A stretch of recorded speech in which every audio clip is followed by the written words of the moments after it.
Hey everyone, and welcome to my Halloween miniseries for Spooky Month, Noah Neutron's Big Halloweeny. I couldn't think of anything better than that. But anyways, this will be a series of Halloween or horror related videos that are released throughout the month of October. Don't worry, I'll definitely be up to making more horror reviews and retrospectives, but in the long history of horror anthologies, I thought it'd be fun to do one that's sort of similar to a traditional horror anthology. Okay, well, it's really not at all, but you get what I mean. On to the topic of this video. Goosebumps. I think we all know about it by this point. It's easily the most iconic children's horror franchise ever. I mean, what other series is really on its level? Bone Chillers? The Nightmare Room? I guess you could argue Scooby-Doo, but that's a comparison that falls flat under the most minor scrutiny. To me, Goosebumps represents an almost rite of passage for childhood. The thing that could get you accustomed to horror, or at least the tropes of the genre, in a safe and not so terrifying place. It definitely helped me. I was a scared little kid, jumpy at the lightest thing, an anxious little fella, if you will. So, putting me in front of a horror film? Nah, I'm good. I'll catch that later. But Goosebumps? That was safe. I think most people have a strong connection to the books, and I didn't read any of them. Oh, brother, this guy stinks! Look, I read a lot as a kid, but I never picked up a Goosebumps book.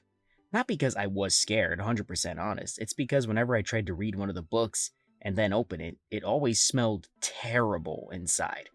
I don't mean like old book smell. I love old book smell more than I probably should. I mean, these books smelled like the kids used them as a supplement for toilet paper. And to read a book, you've got to hold it up to your eyes or at least hold it close enough to your face to read it. It's at least close enough to your head to smell everything that's inside the book, if you get what I mean. I'd open up these books and gag at the first hint of their scent, so I just put them back and read Percy Jackson or Naruto or something else I grabbed off the shelves of the library.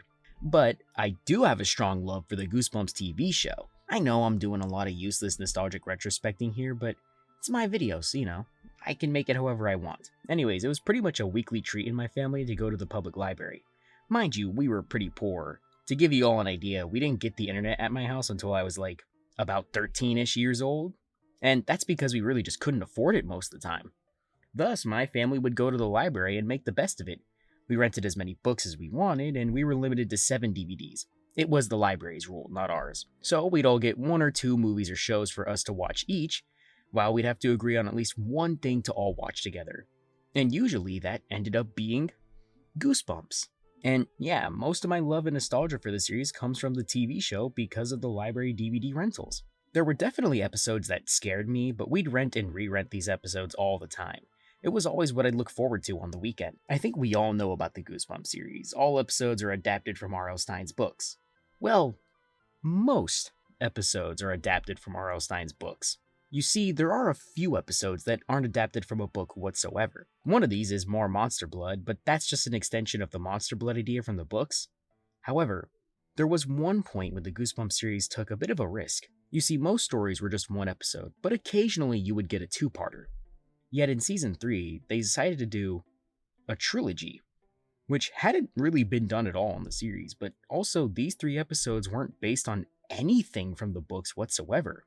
These 3 episodes, all of which were made as a trilogy, all were pretty much made from scratch, based on nothing but the books except for maybe borrowing from the tone and the style, I guess. These episodes were episodes 19, 20, and 21 of season 3, and they were called Chilogy, like chill and trilogy. It's kind of a clever pun. And even for Goosebumps episodes, these episodes can be pretty strange. They're an anomaly in a series that, for the most part, is an anthology and all directly inspired by books. So I guess all we gotta ask is, do they hold up? Well, that's what I plan to figure out. So sit back, relax, and tell me your favorite episode of Goosebumps down below, or your favorite Goosebumps book. But let's get down to business and figure out if the Goosebumps trilogy still holds up. Obviously, we gotta talk about the production of the series, but also the voices behind these episodes before reviewing the episodes themselves, just to add some perspective. Goosebumps was a co-production between America and Canada, which is actually way more common than you think. Canada and the US like to share each other's productions and shows pretty often. Many famous shows tend to be co-produced with Canada, like Clone High, Fraggle Rock, and even The Flash. The episode in particular was actually shot on Trinity Street in Toronto, Ontario, Canada. Thanks, Canada, by the way, for helping us out with all the stuff we decide to produce in your country because it just happens to be cheaper. The writers of this episode are Billy Brown and Dan Angel, and they've had some very active careers, and also wrote a lot of episodes for Goosebumps. They've worked as story editors for many episodes of the series, but also worked on episodes of The Haunting Hour and even The X-Files. But Dan Angel eventually went on to be a producer. He worked on series such as Dan vs. Spooksville and a lot of Hallmark movies. Yikes. As for the actors, the one with the most known career after the fact is Katerina Scorsoni. I hope I'm pronouncing that right, because I don't know how to pronounce it. She actually plays Jessica in the trilogy.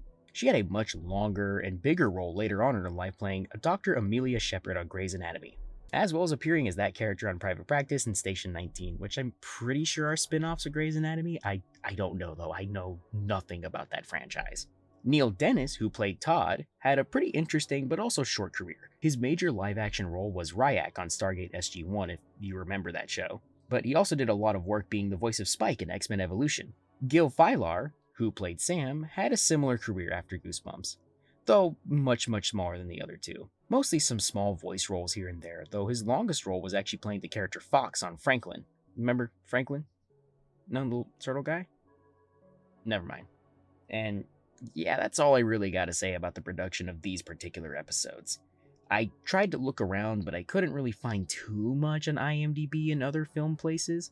Obviously, there's places where you could probably find tidbits and how they filmed it whatsoever, but in my research, I couldn't really find much. But I guess that's to be expected when you have a show that's been running for like 4 or 5 years. Sometimes information just gets lost in the muddle. But anyways, I think it's about time we get onto reviewing the episodes themselves. The first episode in the trilogy is Squeal of Fortune, which is pretty much the introduction to the basic threat of each episode, but also its own self-contained story. It sets the precedent of how the plots of each episode will be structured. A character will be pulled into the model town of Carlsville, which functions as some sort of magical evil item or artifact, with the evil ringleader being a man named Carl. Our main character of the first episode is Jessica, and she's incredibly unlikable. The sort of character you know will get some sort of lesson that'll either lead to their doom or make them grow into a better person. Though what makes Jessica different compared to other characters of this trope is how she's unlikable. And that's because she's incredibly greedy. But not like traditional kind of greedy, like something out of, say, Ed, Edd n Eddy. I mean absurdly greedy. We're introduced to her trying to collect baseball cards in a yard sale, of which she essentially scams a seller, who, by the way, is one of her neighbors and the central character of the next episode. She basically screws him out of being paid for the whole price of the card. But instead of just putting it into a collection, she keeps them in a cupboard full of other collectibles and then goes onto an online stock market to see how much she could sell it off for. She's a super scalper. Let's be real, scalping is a unique type of evil. I think most of us can agree that scalpers are some of the first to be ripped to shreds by demons if the rapture were to actually happen. Anyways though, they double down on this when her brother asks to get some money for their parents' anniversary gift. But she instead craps on him for spending his money on things like toys, candy, and video games. By the way, her brother's like 12. I think any kid, when they get their allowance, spent all their money on video games and toys. I definitely did. And basically, she says, oh, she'll loan him the money, but with interest. Like, this is insane amounts of character hateability. This is like Patty Farrell and Diary of a Wimpy Kid levels of hatred. Of course, this eventually leads into the main conflict of the episode, where she's transported to Carlsville, where Carl basically sets up a business opportunity with Jessica, selling lemonade. This scene, I'd say, is a nice moment to establish the stakes for the characters, with some blunt but effective foreshadowing with the line, greedy little pig. The middle half of the episode focuses on Jessica slowly starting to scam people out of their money because they're just fiending for lemonade. The literal whole town comes out to get some. Carl had to spike it with like some sort of freebase cocaine or something for everyone to be having this type of situation. This does play into a satisfying moment, paying off the foreshadowing, but also paying off Jessica's main character flaw. Though the moments after aren't super scary. The only moment of real tension coming from the phone booth scene, which I'll say is clever, but it wasn't set up at all during the episode.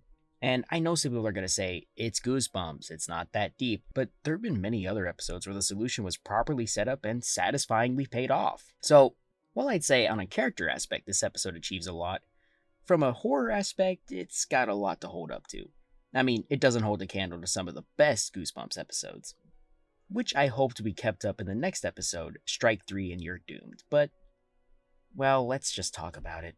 This is a sports episode, specifically about baseball. And just to address this out the gate, I'm not really a sports guy. Man, really? I couldn't tell with the way you made your videos. The only sports I really have any sort of attachment or interest in are like wrestling, martial arts, MMA, boxing, and any other things like it. Though the one I think I stay the most tapped in with, and the one that I could probably tell you a lot about, is wrestling in particular. I really like wrestling. But I also think when it comes to telling a story, you could do a lot with sports. In fact, I'd say most sports are more interesting in fiction than in reality. Well, at least for me, but I think that's just because I'm a weirdo. Anyways, this episode is about Matthew, the neighbor Jessica bought baseball cards from the last episode, and it turns out he's a big fan of baseball and is even in a little league team. But he isn't exactly the best at baseball. He's always getting benched, and even the coach basically tells him he sucks, which kind of makes you feel bad for Matthew. I think most people can relate to wanting to be good at something so badly, yet you can't just find a way to improve. This leaves him in a depressive funk, and his dad does give him some good advice, but maybe not the best time to give him advice on how not being great at baseball is the end of the world when his wounds are still pretty fresh. So, on paper, we have an interesting setup for character conflict. I'm not saying every story absolutely needs the main character to change. I mean, a ton of people love Dragon Ball, and myself included, but Goku doesn't change at all during the story. And no, turning into Super Saiyan or Ultra Instinct or anything like that is not a literal character change. That's just a power up. Yet, the start of this episode was clearly meant to introduce something for Matthew to grow from. It seems like they were trying to set up an arc where Matthew learns to not be so hard on himself and realize that being good at baseball is not everything in the world. Maybe I just somehow missed this in the story, but I don't see anything like that anywhere. Now, that's not too terrible. Sometimes it's okay to just tell a story that's simply just meant to be scary and fun. And, it's not really scary either. Look, I don't mean to be so harsh, but this episode just left me scratching my head. I do think you can make sports scary. The setup is interesting, but it's just Carl and Matthew in an empty baseball field. This whole area doesn't feel eerie, it just lacks general atmosphere. Last episode, there was this uncanny feeling about how all the citizens felt like they were trying to mimic reality, but weren't quite there. However, it's hard to make a brightly lit baseball field in the middle of the night feel spooky. It doesn't help that there's legitimately nobody else here. There's a sound of crowd and cheers, but the stands are empty, which I'll admit is a bit of a creepy visual on paper, but in execution it just feels like a missed opportunity. Also, I still don't really get the whole it's a one-man game aspect to the episode. There's very little stake. Sure, Carl screws with the game, but there isn't much tension when it's just Matthew alone. It's literally pulling the sense of competition out of the sport. Which is odd because that's the thing most people in sports like about sports. It isn't until the end where Carl brings in some enemy players and there's finally some kind of tension. The monster baseball at the end is also a fun factor because it's turning the literal thing you need to play the game into something dangerous. I don't normally making suggestions on how to change the plot or the idea. It doesn't really help when critiquing, but part of me wishes there was just some extra stakes here. Imagine if there was an actual crowd for the game, and maybe Carl says something like, oh, if they hate the game, they eat you alive.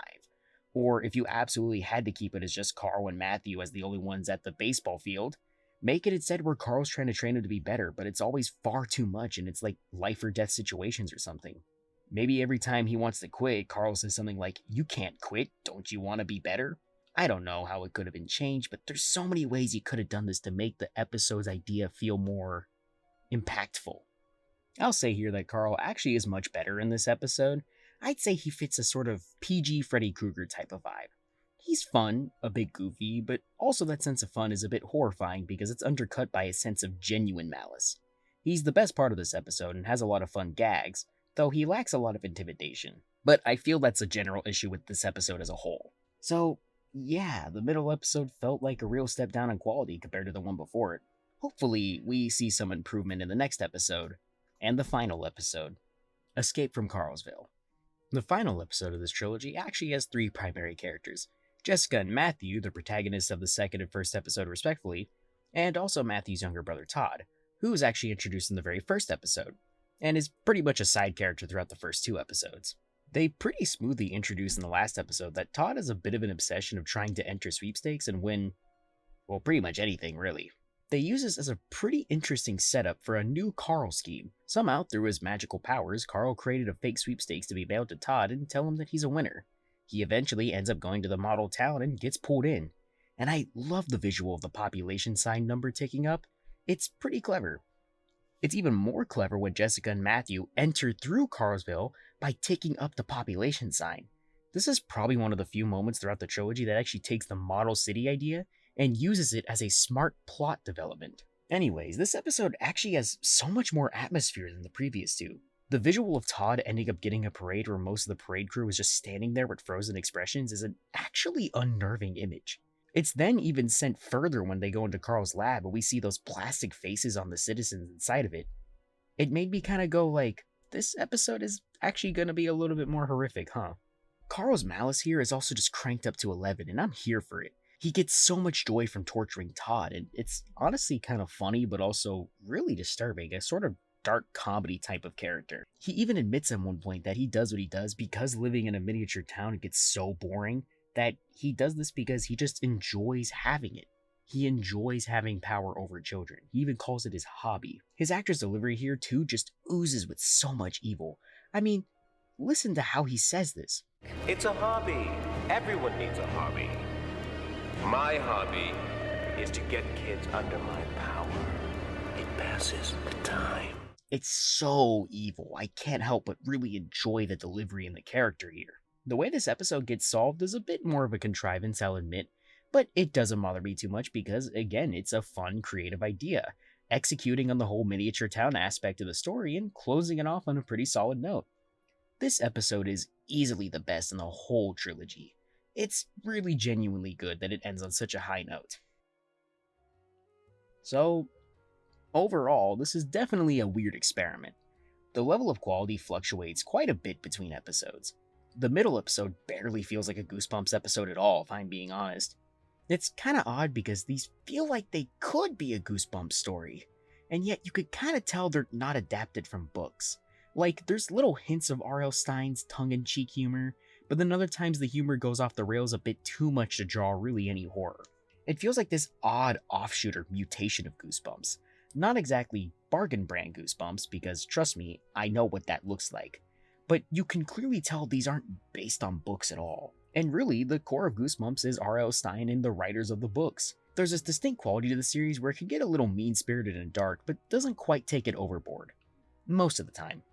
In a way, Goosebumps is comparable to horror anthologies like Tales from the Crypt, but definitely taken down a few notches to meet a family-friendly audience. I wanted to highlight these episodes because I think every long-running series eventually has to grapple with its identity at some point. What I mean is, a creator's voice on a story of any kind matters a lot. So when a series does try to move on from the original creator's vision, or bring on a whole new creative team, it can be a bit dangerous. We've seen good examples of this, but also many bad examples of this.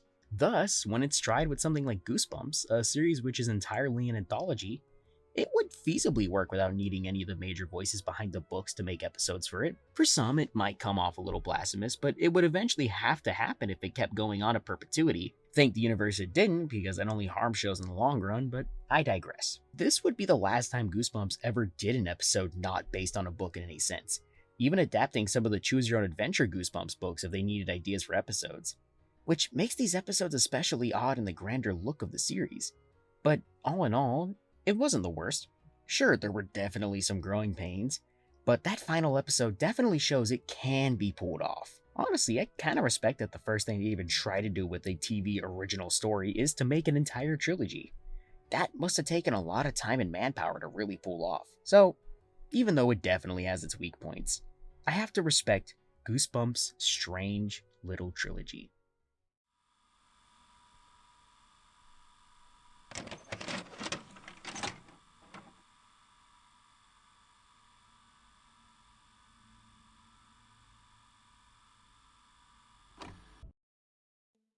Nothing could beat a simple game. Like, sometimes I'm in for a game that has a grandiose narrative, complex mechanics, or is just something pretty experimental. But sometimes making a game that's direct, modest, and clean can create some of the best gaming experiences. This is the essential idea of gaming since the early days of the arcade. Even many games today have this vital element buried into the core of their identity and game design. And one game that I think represents a pure, straightforward, and fun experience is the 2009 release, Plants vs. Zombies. Anyone who grew up in the late 2000s and the early 2010s have their own PvZ story. Maybe they had it on PC, console, or most likely on phone, maybe even DS for one of those people that actually had it on DS. There's a small collection of iconic, what I like to call app games, which is a term I use for the big early mobile games, because mobile games after a certain time frame essentially exist in a completely different environment. Gotcha games suck. To give my own Plants vs. Zombies story, if you'll humor me, mine is a bit different than most people's. As I've said before on this channel, I wasn't exactly the most financially inclined as a kid. I didn't really have any Wi-Fi at my house until like middle school, but I knew friends who had the internet and likely had PVZ on their computers, consoles, etc. To me, Plants vs. Zombies and Chili's go hand in hand.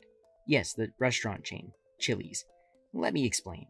Chili's in the early 2010s introduced these little devices called Ziosks, a small tablet-like device at each table that, if you paid an extra $1.99 on your bill, it would allow you to play all sorts of things, games, and even order on it. My family would go to Chili's pretty often for celebrations or if we just wanted to go out to eat. And honestly, we still do, but not as often, because life gets busy when you get older. So yeah, it's one of my warm little childhood memories, going to Chili's and playing Plants vs. Zombies. I mean, what kid wouldn't love sitting in a restaurant, eating quesadillas, and playing a ton of Plants vs. Zombies? Recently, though, I had this growing urge to go back to this game and replay it, just to see if it was as good as I remember.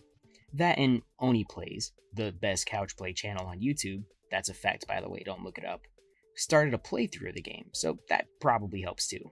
So that brings me to the question. Does it still hold up? Well, that's what I made this video for. So sit back, relax, and tell me what's your favorite plant or zombie in the comments below.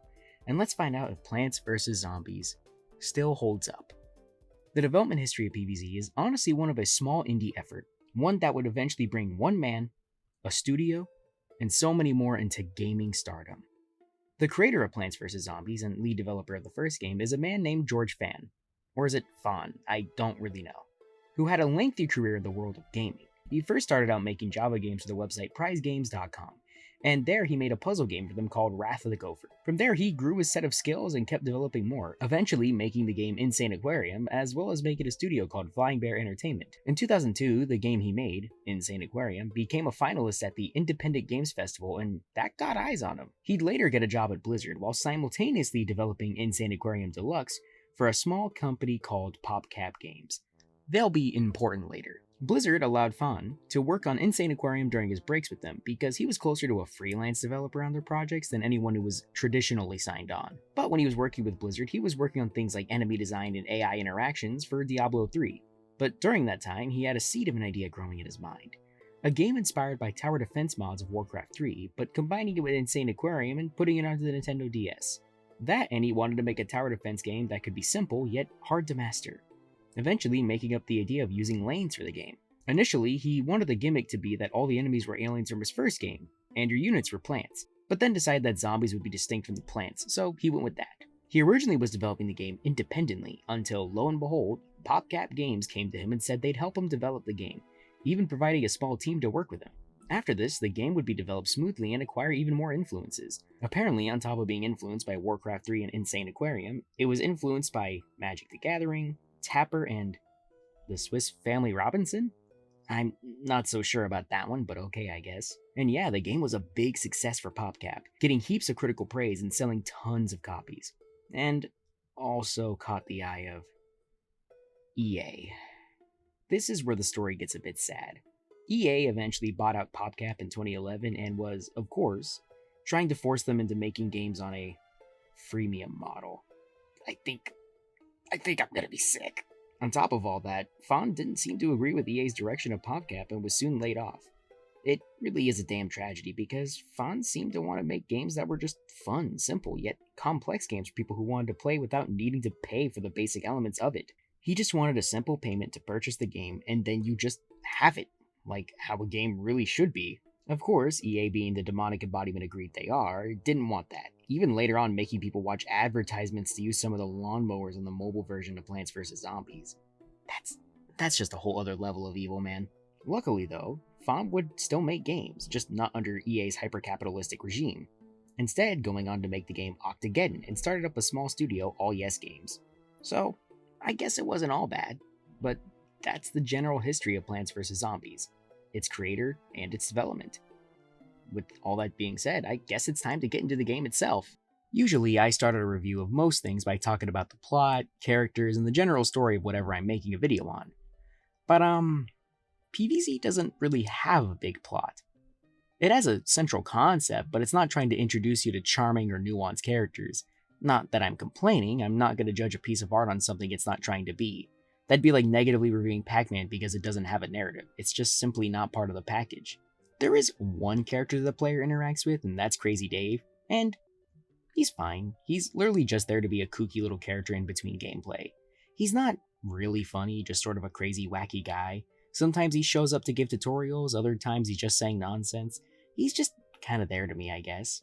Now let's actually talk about the main course of the game, the gameplay, which is super addicting, but in the good sort of way, not the we're gonna siphon all your time kind of way. It's so easy to learn how to play, and yet there's so many different strategies you could pull off. I think I've seen everyone playing this game rely on completely different plants and strategies. Some prefer more insta-kills like the chomper and the squash, while others prefer defensive play with walnuts and potatoes. Me, I usually go for an overwhelming offense approach. Usually planting my pea shooters and snow peas with a front layer of gloom shrooms because it's seriously one of the most busted plants in the whole game. Though occasionally I'll mix in some kernel polts and melon polts. Though some plants are much better than others. That's to be expected when there's so many different plants to pick from. But there are also some that are good, but their cool off times maybe can be a bit shortened to make them a bit better. Like, the Tangle Kelp was good, but I felt like it could use a slightly shorter cool off time. I know it is an instant kill plant, but so was the squash, which costs more and basically achieves the same function. The only difference between the two being that the Tangle Kelp only works in water. Let's actually take that point and pivot into a new discussion. The game's difficulty. I wouldn't say this game is insanely difficult. I mean, it's not exactly Ninja Gaiden, but it delivers a fair challenge. I'd say the difficulty curve in this game is hill-shaped. Levels 1 and 2, which are Front Yard Day and Front Yard Night respectively, are pretty easy. They're not too difficult and are more or less the tutorial levels. Now, the backyard levels with the pool, the difficulty spikes heavily here, mainly because the two central lanes are just more or less being taken away from you. That and the plants you're given that don't need lily pads to be there in the water are pretty ass. Many of the mushrooms in this game are great, but damn does the sea shroom not do anything. And I've already talked about how the Tangle Kelp has a way too long recharge time. However, the roof levels don't feel as difficult as the pool ones. On paper, it should be harder. You have to place down flower pots to create spaces, but its difficulty is alleviated because the catapult plants are really good actually. The kernel pult and the melon pult are some of the better plants in the game. Final boss at the end of the roof level is genuinely pretty fun. It's taking the conveyor belt minigame and making it super chaotic. It even uses the game's elemental effects to keep you on your toes, using the freeze shroom and the jalapeno in fun ways to counter his attacks. Speaking of which, let's talk about the minigames. I'd say most of them are good. I personally like the conveyor belt and slot minigames the most, and the Zen Garden is really nice, but I don't know if it's a minigame or not. The only minigame I don't like, and this may be controversial, is zombie bowling. It's the first minigame they make you play, and I just don't care for it. I think it doesn't help that you never fully know which direction a walnut is going to turn unless it's literally at a wall. I don't know, maybe I'm missing something, but zombie bowling always makes me groan in annoyance. One last thing I need to mention is the game's music. It's genuinely super great. It takes a lot of the same chords and themes and turns them all into different sounds and atmospheres. It's super cohesive and fun, but come on, we all know the best song here.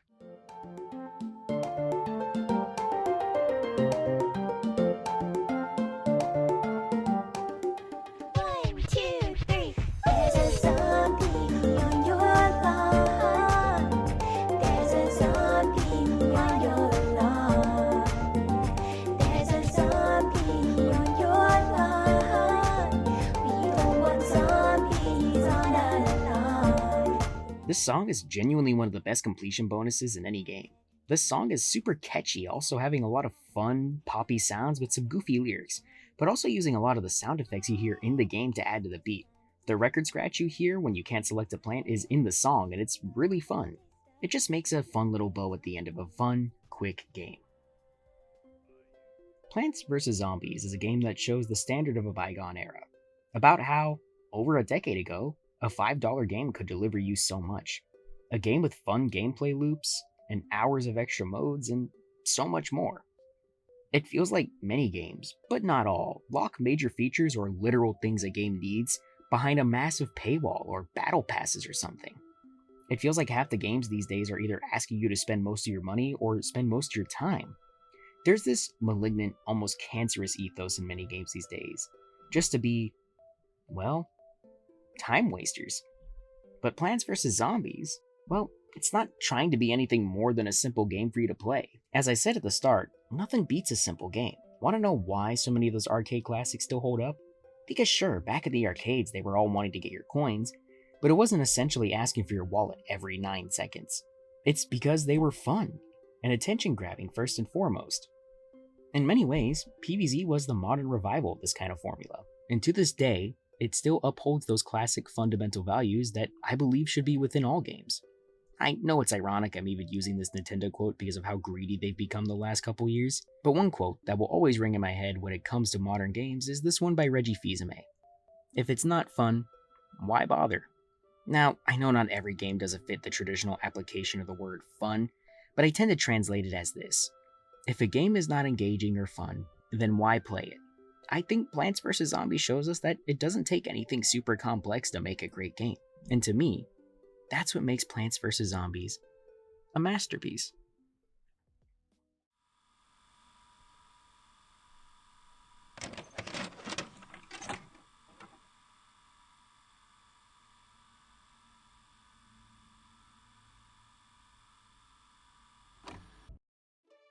Let me paint a story for you, just real quick. Have you ever had this experience where, just at random, you and someone you know, maybe a friend or a family member, just stumble across a movie at what is basically pure random? There was no predetermined reason. You and the person you care about just maybe saw the poster or stumbled across it online and went, yeah, we got 90 minutes to lose. We'll just watch this. And then find one of your favorite movies ever made, if not one of the most insane movies you've ever seen. That was the experience my brother and I had with Brain Dead, aka Dead Alive. A movie that is deranged, foul, gory, and might just be a horror comedy masterpiece. I mean it. I had heard of this movie before, but didn't really know anything about it, but my brother just got it pulled up on the TV and we sat through the whole experience, and it was phenomenal. Horror and comedy is such a hard balance to achieve, only a few movies can say they've successfully made a movie that is equally funny as it is horrific. And after watching Brain Dead, I think it easily sits in that same clubhouse. Hell, I'd even say it's just as good as Evil Dead 2, which, by the way, is a massive achievement. So, come along with me as I tell you about the crazy story of Brain Dead, and why you please need to watch this movie. Before we hop into the movie itself, I think it's a good idea to talk about the production history. Speaking of that, the director of this movie is Peter Jackson. Yes, that Peter Jackson, the one who made Lord of the Rings trilogy, King Kong 2005, Meet the Feebles. Okay, there's probably a better movie to reference there than Meet the Feebles, but well, I've got to traumatize someone else with a knowledge of this movie's existence. He was also a producer on one of my favorite sci-fi films, District 9. I just wanted a reason to bring up that movie, I just really like it. But yeah, before he became on to be the mega successful director that he is now, much of his earlier career was working on many low-budget horror films, many of which had a comedic edge to them. Some of them being Bad Taste, The Frighteners, and a lot of others. Though he did some other genre films like Jack Brown Genius and Forgotten Silver, to name a few. I guess no director truly comes out of nowhere. There's always some sort of movie that'll surprise anyone in any major director's filmography. The special effects directors on the film were Bob McCarran and Richard Taylor.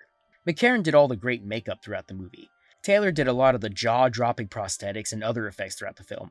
Seriously, these two did such great work, but I'll save a lot of the praise for the later in the video. Bob McCarran would work on many hit films as a makeup artist and creator, some of these films being The Matrix and Mad Max The Road Warrior, as well as some smaller productions. He's also a professional medic, which is definitely a cool job to have on the side. I bet this guy has got to be the coolest person to hang out with.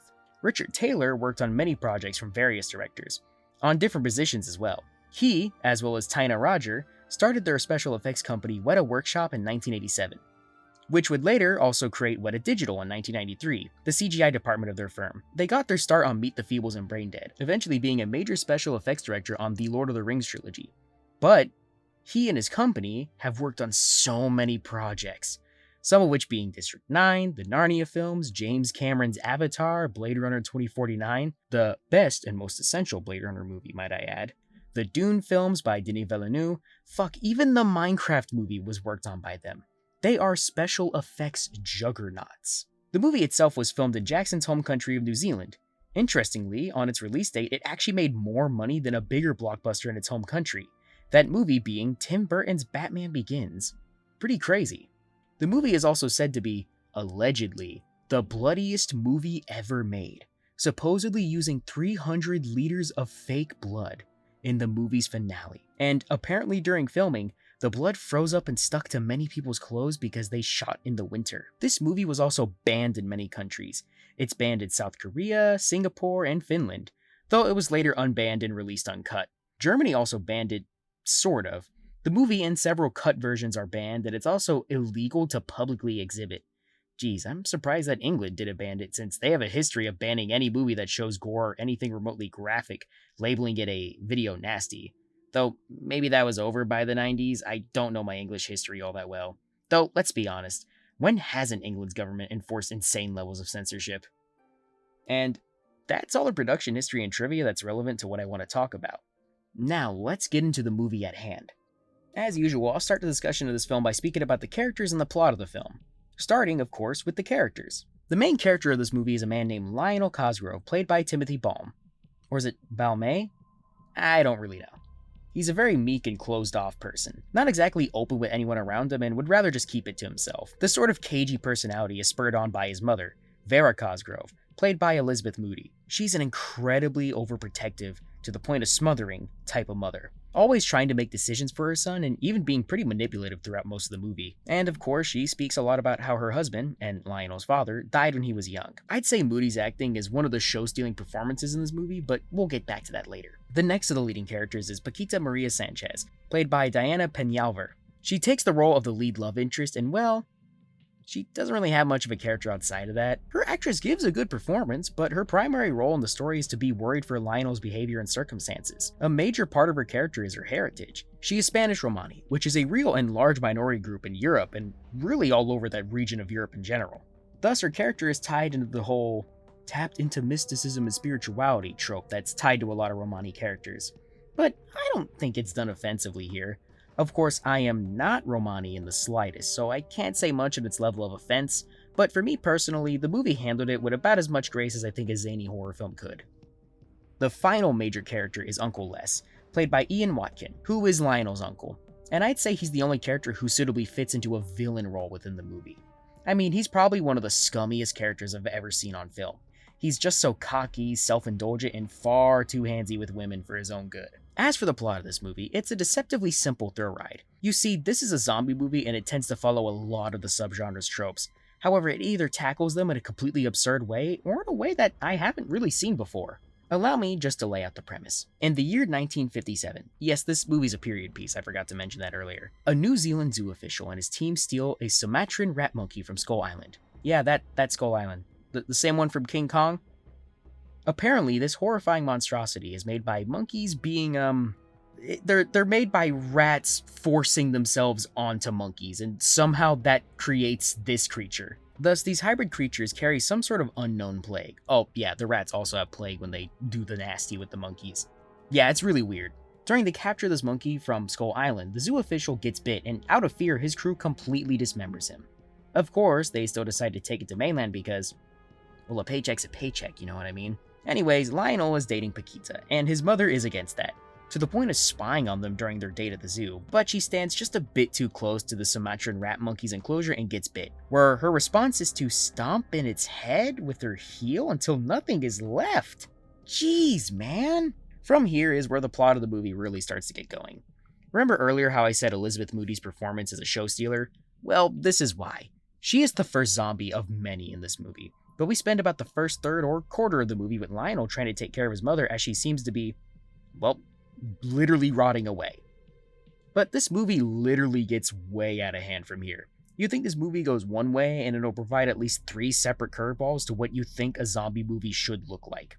For example, there's a scene at about halfway through the movie that's set in a graveyard. Now, on paper, this should be the most tense scene in the movie. Instead, we get this.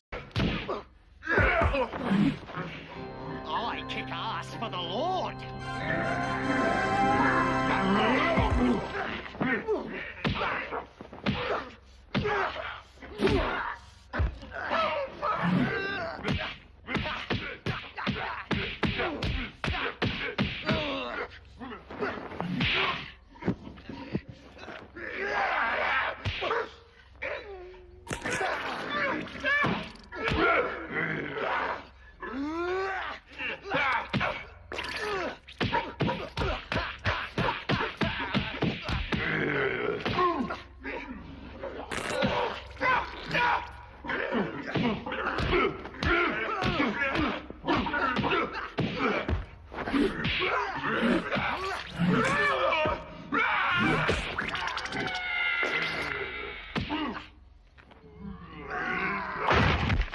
Look, I don't know what to tell you.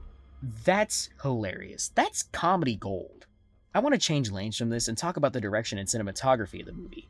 It's beautiful. It reminds me a lot of Sam Raimi's best work.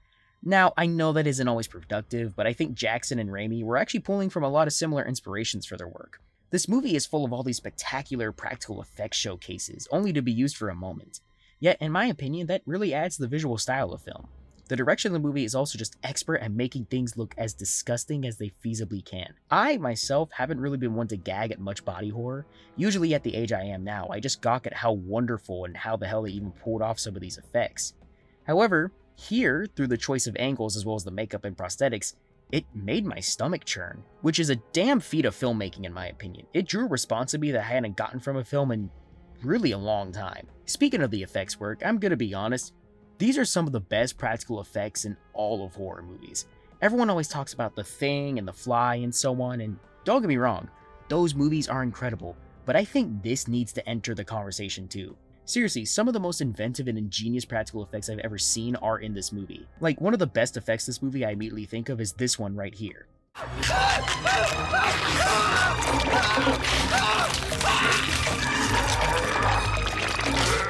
Like, holy shit, look how good it is. It's so stylized and yet it holds a level of realism that would keep the viewer's sense of belief. Also, I don't think I've ever seen a horror movie where an entire rib cage is pulled out of a man's chest. That's definitely creative. Another stunning practical effect is, spoiler incoming. Skip to the time code on screen. Did you do it? Okay, but if you don't like spoilers, you better move on.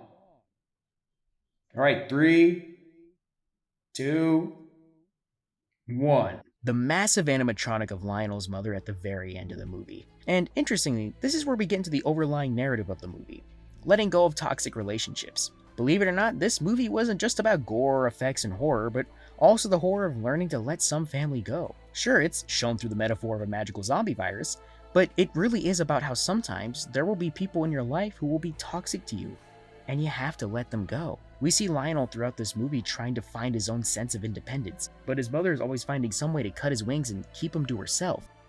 And really, this informs all the actions he takes throughout the movie. On paper, anyone reasonable would have looked at the state his mother is in and probably have inducted her into a hospital or, quite frankly, maybe even have killed her, which honestly, with the way she was looking, would have been a reasonable thing to do.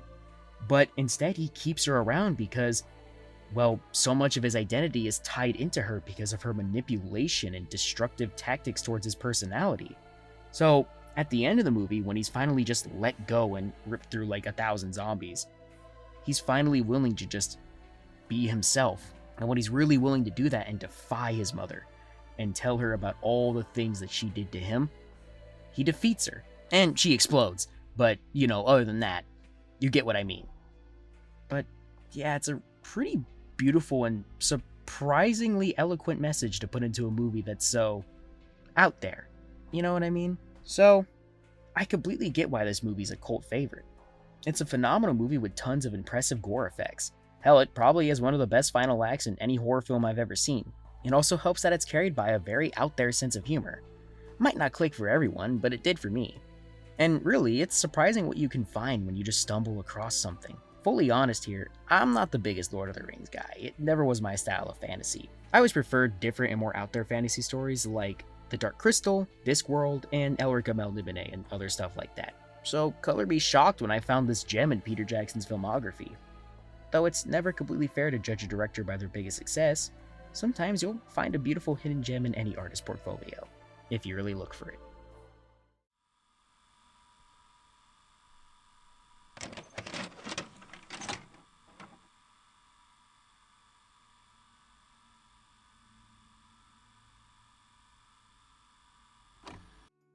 Horror is one of the few genres of fiction that can be used to make truly powerful criticisms of culture, history, and much more. It's not a new feature to the genre, though for some reason people act like Jordan Peele is some sort of new age thinker for adding commentary into his horror films.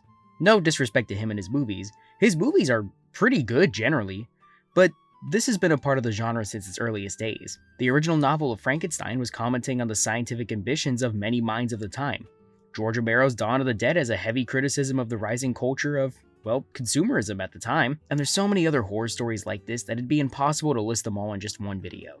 Yet, how would horror with the main demographic of children try to portray these issues? How does one present harder and darker ideas to kids without going completely on the deep end? You could probably take the route of something like Goosebumps, where you write a collection of fun, short horror stories, but try not to go into anything too deep, instead relying on surface level ideas and scares. No disrespect to Goosebumps, but let's be honest, I don't think they're gonna make an episode talking about the created social divides in our culture. Not that there's anything wrong with that. I mean, I love Goosebumps personally. But maybe there is a way to make children's horror stories that have some major weight to them. To me, the prime example of this is Paranorman, a story about a young boy who was just born different from everyone else. And while many in his environment may hate him for that, his differences may be the thing that just gives him the strength to do what no one else could. So sit back, relax, and let's dig into Paranorman and the fear of being different. As typical of my channel by now, I like to talk about the people who worked on something, as well as its production history, before starting any sort of review. Paranorman was produced by the, what is now probably, iconic animation studio Laika, though Laika's history is a winding and interesting one.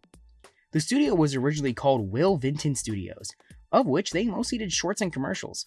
In fact, their studio's original owner created many iconic advertisements in the 80s and 90s, such as the Noid for Domino's, the California Raisins, and also the CGI ads for the M&Ms. Of course, with any artist, they wanted to break out and do more.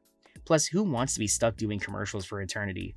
The problem? Well, they didn't exactly have the money to make major motion pictures.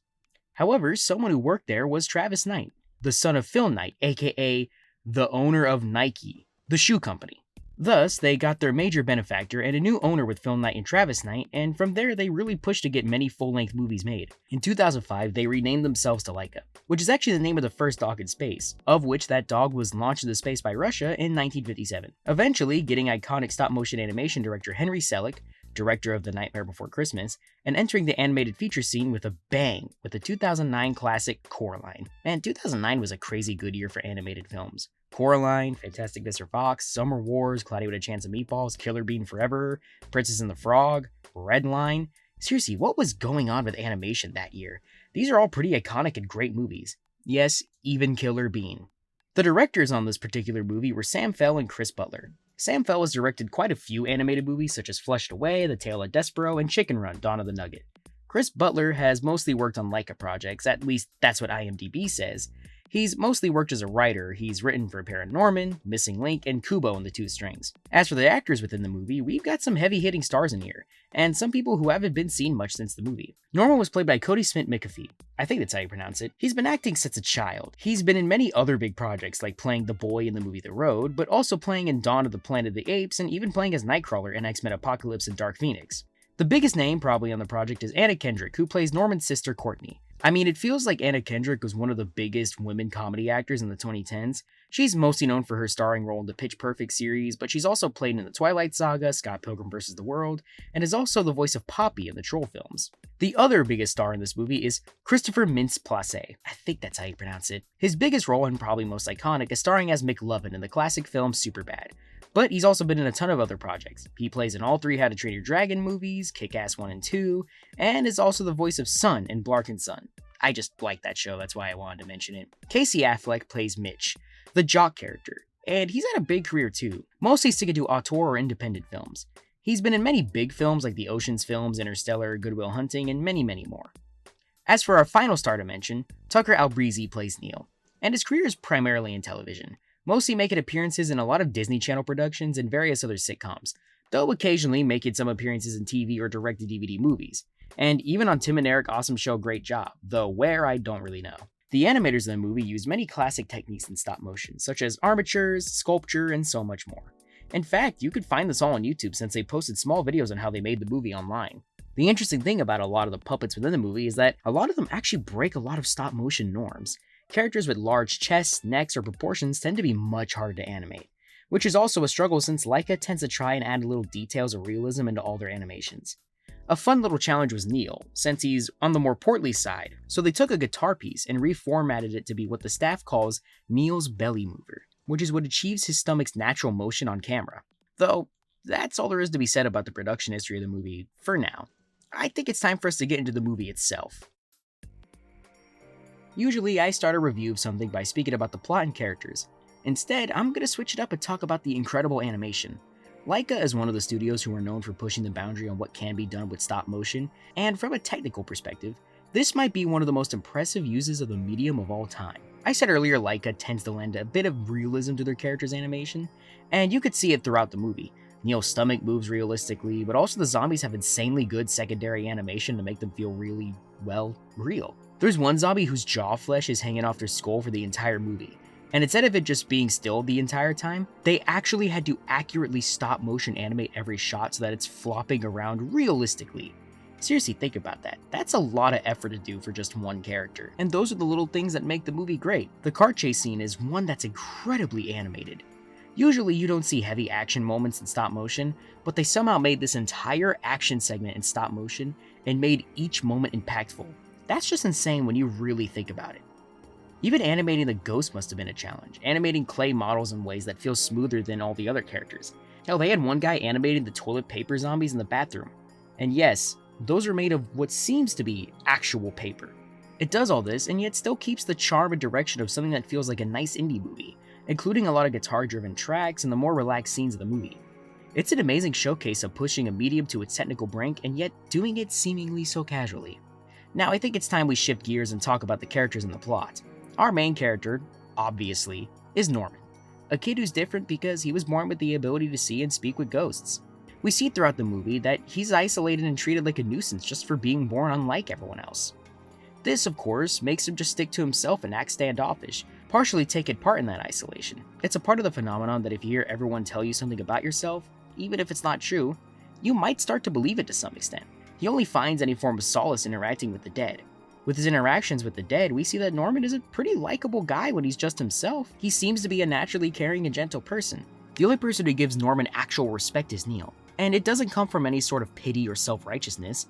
He's an outsider just like him, though Neil gets made fun of just for being, well, fat. Which honestly, he's not even that big. He's chunky, but I've seen kids who are far bigger when I was younger. But some kids will find any reason to make fun of or keep away from others. Everyone else in town, though, treats Norman pretty poorly. His sister Courtney is a sort of cheerleader Starbucks girl type, you know, always on the phone, speaking loud enough to make the whole universe hear their conversation, and is just generally snarky to everyone. Norman's father even treats his kid awfully. He's probably the worst to his own son.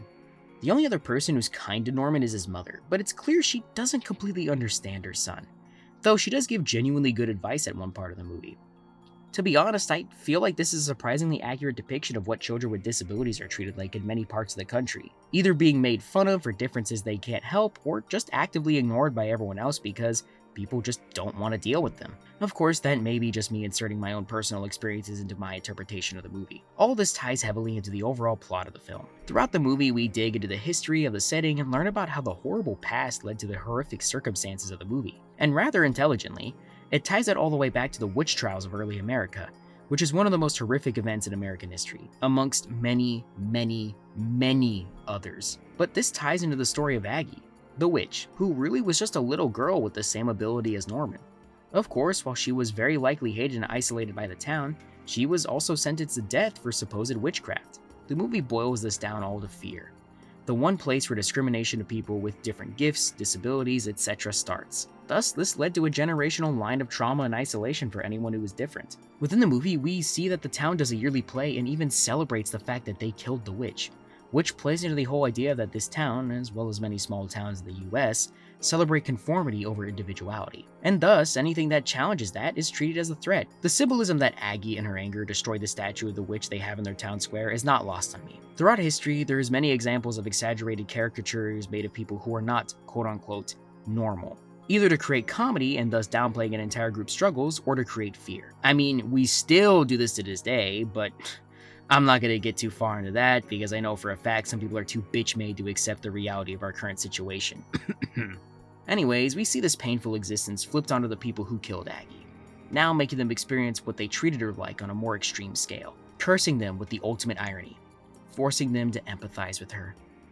Thus, this is why Norman is the perfect person to end her and thus the whole town's suffering. He sees past the fear, past the stereotypes, and everything else people enforce, instead just seeing a human being, just like everyone else. He uses our strongest ability as humans, empathy, and just talks to her. He tries to understand her because while he can't relate 100%, he could find the similarities between them, while also being able to address their differences. And for the first time in probably centuries, he gave something to Aggie she didn't have in such a long time. He didn't just temporarily placate her, but instead gave her genuine kindness. And with that, she was finally able to rest. Going back to what I said at the start of the video, horror is a genre that we can use to dig into larger societal issues.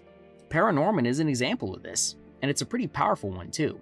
Examining how being othered in our world is a truly horrifying experience, not being able to speak with anyone because of the general world's biases. Explicit or not, anyone of a group that isn't preferred in any one region of the world has to accept that they will encounter all forms of issues, be it active social isolation, false kindness built of virtue signaling, and so many other problems. Paranorman, somehow, accomplishes this and shows us all these things while keeping it PG. It juggles all these more mature elements while also being a fun movie for the whole family. It's not the only movie to do this, but I think this is rarely seen within children's horror. I think we need to celebrate more often when children's horror accomplishes things like this because it creates a safe environment for our children to learn about the world they'll be entering. To get personal here, this movie really helped me a lot as a kid. I was definitely a different kid. I was really one of the only kids with an obvious physical disability who wasn't forced directly into ESE classes. And I didn't have many friends. I wasn't really actively made fun of by any people, at least not directly to my face, but most kids just didn't want to interact with me because, well, I don't know really. I don't think I was unpleasant or anything, but most of my childhood was either kids just ignoring me because I was quote-unquote a weird kid. I didn't really get a larger friend group until high school. I don't know if there was some sort of cultural shift or something, or maybe I just suddenly became approachable to everyone. I don't know. But as a young kid, this was one of my favorite movies to watch around Halloween. It felt nice to know that I wasn't alone in being, well, different. There were many kids who were just like me. Kids who really weren't rude or mean, just treated differently because of what they were. And really, that's a powerful thing that fiction can do. It doesn't need to do it all the time, but it could be powerful to just make people feel less alone. And not the corny, oh my god, this is so relatable type of art, but actual emotional art that can make people feel connected. And really, that's truly special.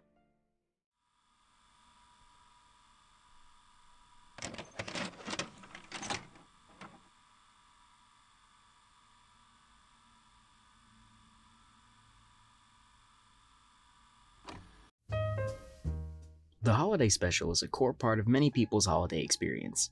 Not every holiday has them, but if there's a holiday that's more commonly celebrated or marketable, then it's incredibly likely dozens if not hundreds of specials are made for it.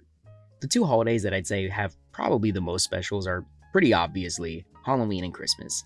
I mean, I'd say with most people who celebrates these particular days in the West, or at least in America, it's a safe bet to assume someone's favorite holiday is either Halloween or Christmas. Of course, that comes with many different series that do these yearly specials, though I think many would agree that no series has better holiday specials than The Peanuts, or Charlie Brown as many know it as. There's a ton of great ones, but Charlie Brown set the precedent that many follow to this day. Many different pieces of media still reference everything here, and yet I don't think many people talk about why these specials have stayed so ingrained in the general zeitgeist. Why is this? Well, hopefully I have an answer that'll satisfy everyone. So come along with me, relax and chill as I talk about why It's the Great Pumpkin Charlie Brown is the best Halloween special. There's always something so heartwarming but honest about the Peanuts. I've said in a previous video that I think some children's media can overly mythologize or glamorize the idea of childhood, while the Peanuts never really does that. Sure, they have their cartoonish and heartwarming moments, but it never goes too far into the whole idea of being a kid is the greatest thing in the world type of stuff. Nothing wrong with telling kids to enjoy their childhood. It's an incredibly important time in everyone's life, and in many ways it should have this warm, wistful feeling to it. But there's also things in childhood that are just rough. Even as a kid, I hated the whole, these are the best years of your life, you better enjoy it type of ethos that a lot of children's media had because, well, you're telling me that in my give or take 80 years of life that this is the ultimate moment of joy? I just don't fully believe that. And the Peanuts, the Great Pumpkin special included, tackles this perfectly. allowing itself to still bask in the warm embrace of childhood memories, but also laying out that childhood could come with its own set of frustrations. In many ways, this special is about growing up. I know that could sound like a stretch to some, but hear me out. The central character of the story is Linus.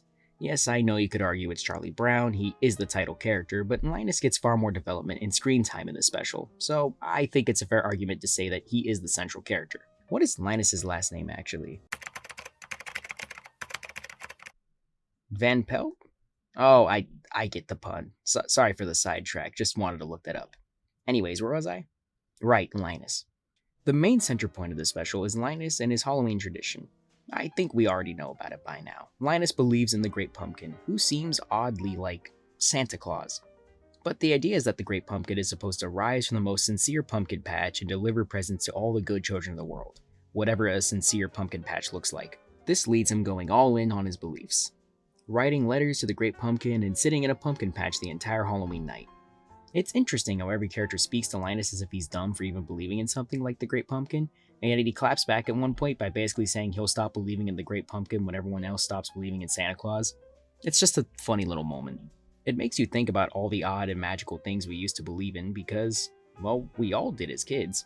Not just Santa Claus, but all sorts of stuff, like if you swallowed a watermelon seed, you'd grow a watermelon in your belly, or it takes literal years for your stomach to digest gum. We were all just being fed stories, and while many of them were lies, in some ways they did help us. It's probably better to spit out watermelon seeds because you could probably plant a melon, or how it's bad to swallow gum because your body isn't built to digest it normally. It just won't take literal years to do. I wonder who may have told Linus about the Great Pumpkin, because while he seems like one of the more intelligent and level-headed kids on his block, a kid is still a kid. Of course, I don't think the special needs to tell us this directly because it doesn't really add anything to the story. In a way, it's sort of magical that Linus has the ability to stretch his belief and believe in something like the Great Pumpkin, despite the fact that everyone else tells him it's false. Of course, I think I should speak about the title character of the special, Charlie Brown, because this story does play a lot into the special's ideas and themes. We all know Charlie Brown is meant to be a kind-hearted, earnest, but usually down on his luck kid. Within the special, we see Charlie get invited to his first Halloween party, and he's overjoyed. He normally doesn't get invited to these things, but that doesn't inherently make his Halloween great. The whole time, we see Charlie screw up his costume in a funny fashion and get nothing but rocks instead of candy for some reason. Now, I know this is meant to be an absurd gag about Charlie's bad luck, but despite the fact that he's clearly upset at the rocks, he continues on anyway. He does all this so that he can enjoy his Halloween, since it only comes around once a year. And really, I think that's a commendable personality trait to have at times. Though again, I wouldn't want to deep dive into the rock gag too much just because it's meant to be a joke. Nothing to be taken too seriously.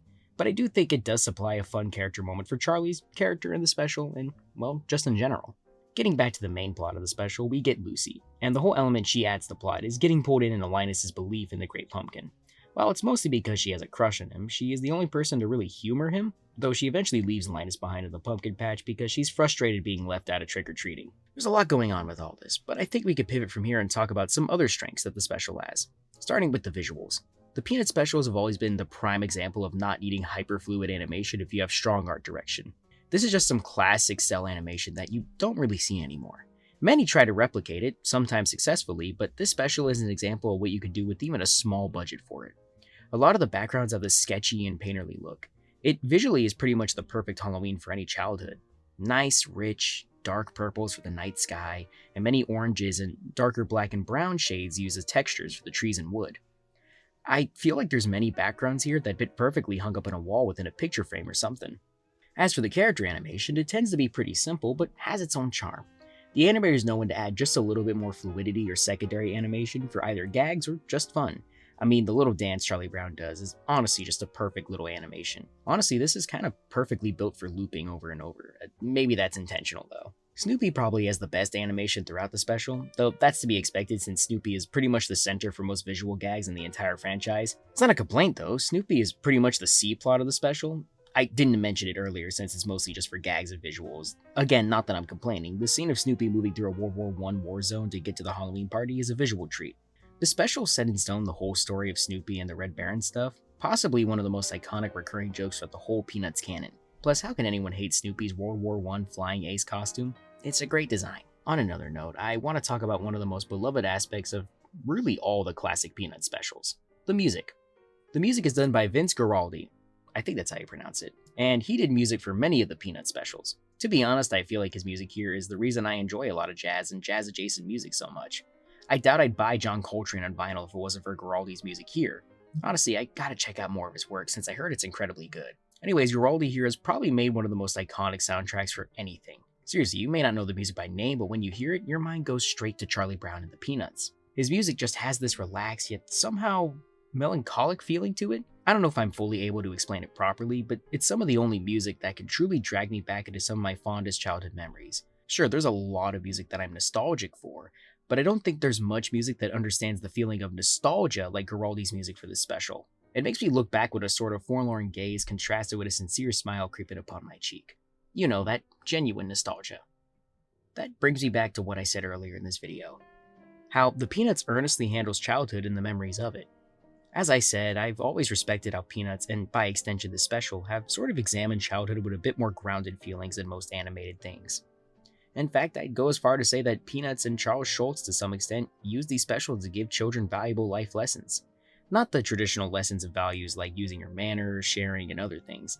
Not to say those lessons don't have value, but the Peanuts were, in a way, showing us what it's like to grow up. A main theme of this whole special is, well, disappointment. I'm not saying the special itself is disappointing, but rather the special tackles how a lot of things when you grow up can end up being disappointing.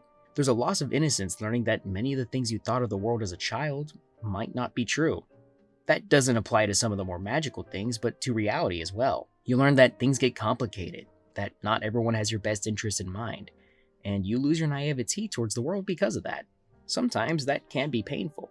I'd go as far to say that most people watching this video, if not everyone, have experienced that sort of rug pull when transitioning from a child to an adult. Yet, it's the Great Pumpkin Charlie Brown introduces us to this idea, this almost inevitability, in a kind and even considerate way. It could have been just a nihilistic, cynical story and just painted Linus as an absolute blockhead for what he does. While it does show us his actions are definitely misled, they take this comedic but also gentle tone with it all.